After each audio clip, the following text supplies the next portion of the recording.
Olá, gente! Nós somos os pastores Zezinho e Rúbia Siqueira. Nós temos 22 anos de casados e temos 3 filhos. Nós recebemos aqui as perguntas do pessoal lá do Vida Abundante. E a gente vai ler essas perguntas e vamos responder. Bom, a primeira pergunta é assim: vocês são um casal admirado por muitas pessoas. Gostaríamos de saber o segredo dessa união tão bonita e duradoura.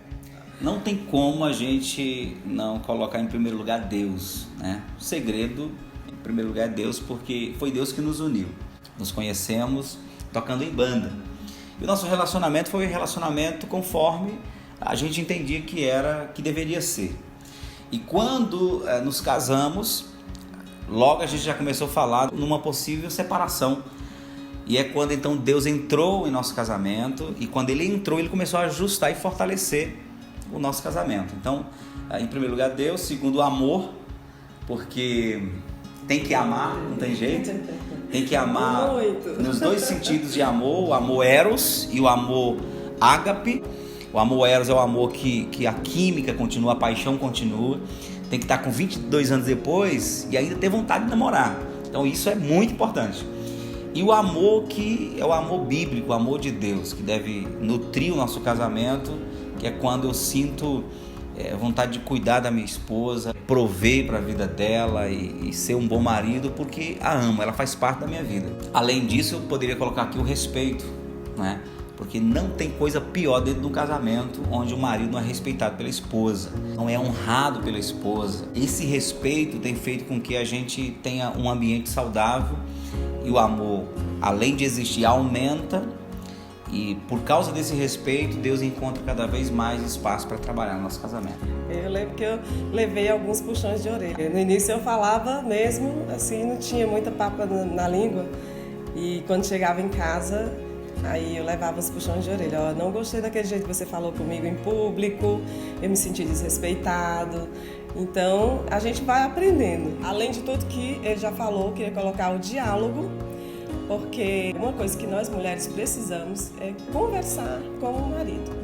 E eu lembro que no início nós tínhamos dificuldade com isso. Ele não conversava comigo. No início, antes da conversão, era a guitarra, depois ele mudou para a Bíblia e ficava o tempo todo no mundo dele, estudando a palavra, estudando livros. E quando ele vinha sentar comigo para me dar atenção, ele não vinha totalmente só, ele vinha com um livro, ele vinha com a Bíblia, ele vinha com alguma coisa. Então eu não tinha essa atenção. E eu me lembro que foi uma coisa que foi para o gabinete pastoral. E aí nós conversamos com nossos pastores. E ali ele aprendeu, e a partir de então aprendeu mesmo, né? Não tivemos mais problema com isso. Aí daí nós passamos a ter diálogo. O cafezinho passou. E no início você dizia que foi difícil, né? Foi treinando. Foi complicado porque não fazia parte da minha cultura, da minha natureza como homem e do ambiente onde fui criado. Tive que inicialmente ir por um esforço consciente, depois foi virando uma realidade. E aí então veio o prazer de estar na presença. Às vezes o marido não quer estar perto porque não tem esse jeito. Mas quando ele passa a praticar, ele entende o quanto é importante, o quanto é gostoso estar perto da sua esposa. E com o diálogo vem a confiança. Porque quando você conversa, você começa a conhecer a outra pessoa. Então você passa a confiar. Um casamento sem confiança não pode subsistir. Ele vai ser um fracasso. E com a confiança vem a segurança. Então, uma mulher que conversa com o seu esposo, que consegue confiar nele, então ela vai ser uma mulher segura no casamento. E esse casamento vai ser um casamento duradouro, porque a mulher ela está completa, ela tem a confiança do marido, ela tem o diálogo com o marido e ela tem a segurança de estar do lado dele. Próxima pergunta. Essa pergunta é um conselho para os solteiros. O que vocês entendem ser importante considerar para tomar a decisão de casar com alguém?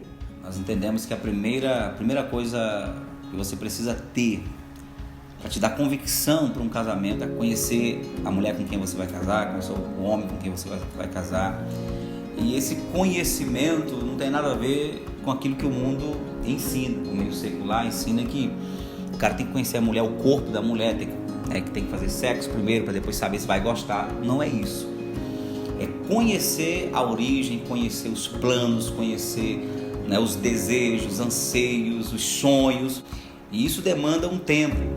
Existem muitos relacionamentos que começam 6 meses depois, quando começa a entrar no clima da espontaneidade, daqui a pouco alguém começa a soltar coisas que você não estava preparado para ouvir.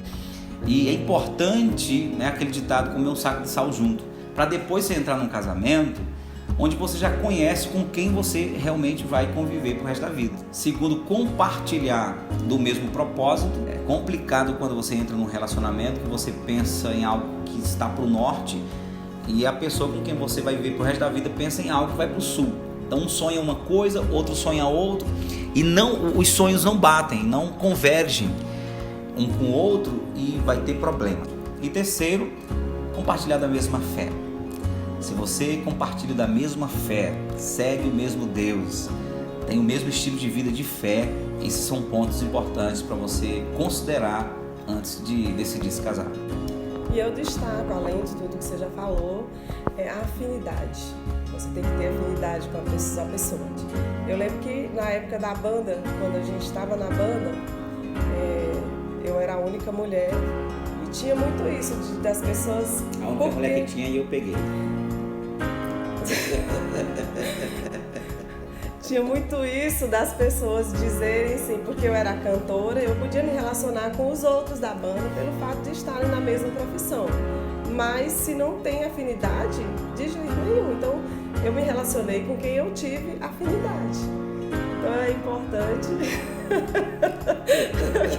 é importante que tenha afinidade, que tenha amor e que você saiba que você vai poder acordar com aquela pessoa todos os dias e não vai enjoar da cara dela e vai estar feliz do lado dela por todos os dias da sua vida, porque casamento até o fim da vida. Vamos para a terceira pergunta, então.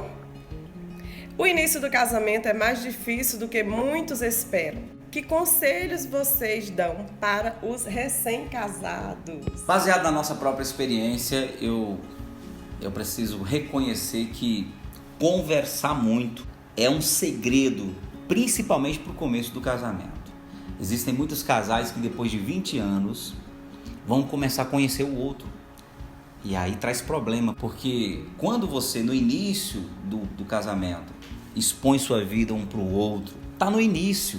20 anos depois pesa muito, porque, por exemplo, o marido que vai contar para a esposa coisas que foram segredos de sua vida, que seria importante ter contado no início e conta depois, aquilo pesa, porque a mensagem que ela recebe eu fui boba durante 20 anos. Então é importante conversar. Tem um momento em que um expõe os segredos para o outro dentro de um ambiente de maturidade. Isso vai ser muito importante. Juntamente com o diálogo, a disposição para abrir mão de suas vontades para satisfazer a vontade do outro. É o marido amando e a mulher sendo submissa. Isso é difícil, tanto para um quanto para o outro. A capacidade, a disposição para abrir mão de conforto para satisfazer a vontade. É difícil, mas quando eu sou amada, não é difícil eu me submeter à missão daquele que me ama. Entendemos que a mulher é o espelho do homem.